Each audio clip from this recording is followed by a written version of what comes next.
ছয় নাম্বার আলোচনা হলো নবীজির জন্মদিনকে কেন্দ্র করে বিভিন্ন ধরনের অনুষ্ঠান কবে থেকে শুরু হলো জানার দরকার আছে না নাই? এই যে ঈদে মিলাদুন্নবী নামে তৃতীয় একটা ঈদ বের হলো, আরও বিভিন্ন ধরনের যেগুলো ঘটনা সংঘটিত হয়েছে, এটা কবে থেকে শুরু হলো? এবার আমার সাথে বলেন। 604 হিজরি। কয় হিজরি? 604 হিজরিতে। এগুলো কিন্তু খুবই শিক্ষণীয় আলোচনা। যদি মনে রাখতে পারেন আপনারা অনেক কিছু এগুলো থেকে শিখতে পারবেন। 604 হিজরি বলেন। ইরাকের প্রসিদ্ধ শহর বলেন, ইরাকের প্রসিদ্ধ শহর, সেই শহরের নাম মসুল। এই শহরের প্রধানমন্ত্রীর নাম আবু সাইদ মুজাফফর কাউকারি। বলেন, এই শহরের প্রধানমন্ত্রীর নাম কি? আবু সাইদ মুজাফফর কাউকারি। তিনি যখন দেখলেন যে আমার ব্যাপারে জনগণের অনীহা হয়ে গেছে, জনগণ এখন আমাকে চাই না, আমি এখন ইসলামকে সাইনবোর্ড হিসাবে ব্যবহার করতে চাই। সাইনবোর্ড বুঝেন? টুপি জামা পরবে, মনে করবে হুজুর, কিন্তু সব 2 নাম্বারের লুচ্চামি তার ভিতরে আছে না নাই? জুতা চোর কখনো মুসল্লি হয়, মুসল্লি কখনো জুতা চোর হয় না, আর জুতা চোর মুসল্লির সাজে। বুঝেন কথা? টুপি আর জামা পরে মুসল্লি সাজে জুতা চুরি করে, এখন ধরলেই পরে হুজুরে জুতা চুরি করছে, এমন লোক আছে না নেই? তো ইরাকের মসুল শহরের বাদশাহ আবু সাইদ মুজাফফর কাউকারি যখন ধারণা করলেন যে আমাকে তো মানুষ আর ভোট দিবে না, আমার যে একটা মানুষের প্রভাব ছিল সেই প্রভাবটা নষ্ট হয়ে গেছে, তখন তিনি নবীজির শানে নতুন একটা ফাঁদ আঁকালো। নবীর শানে মিলাদ এবং কিয়াম শুরু করলো। কি করলো বলেন? মিলাদ এবং কিয়াম। নবীজির প্রসিদ্ধ জন্ম তারিখ, বিশুদ্ধ না, বিশুদ্ধ কয় তারিখ? 8 তারিখ। প্রসিদ্ধ কয় তারিখ? 12 তারিখ। নবীজির প্রসিদ্ধ জন্ম তারিখ 12 রবিউল আউয়ালকে কেন্দ্র করে সর্বপ্রথম 604 হিজরিতে বিভিন্ন ধরনের আনুষ্ঠানিকতার মাধ্যমে তিনি নবীজির জন্মদিনকে পালন করার সূচনা করেছেন। কে বলেন? আবু সাইদ মুজাফফর কাউকারি।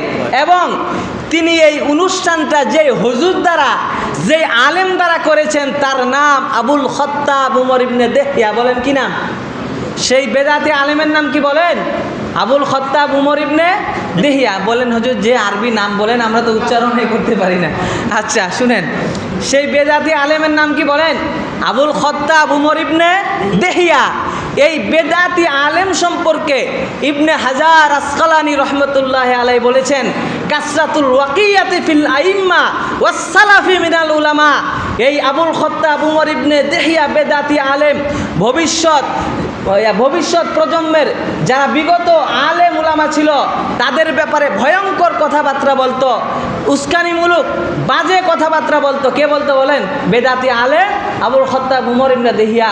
খবিসুল লিসান, মুখের ভাষা জঘন্য খারাপ ছিল, মানুষকে খারাপ ভাষায় গালুগালাজ করত। শাদীদুল কিবির, অত্যন্ত অহংকারী একজন মানুষ ছিলেন, প্রচণ্ড অহংকারী একজন মানুষ ছিলেন। মুতাহাবেনা, অলস টাইপের একজন মানুষ ছিলেন। বলেন 604 হিজরিতে ঈদে মিলাদুন্নবীর আনুষ্ঠানিকতা শুরু করেছেন কোন বাদশাহ বলেন? আবু সাইদ মুজাফফর কাউকারি। কোন আলেমের মাধ্যমে? আবুল খত্তাব উমর ইবনে দেহিয়ার মাধ্যমে। কয় নাম্বার আলোচনা গেল বলেন? কি বুঝলেন?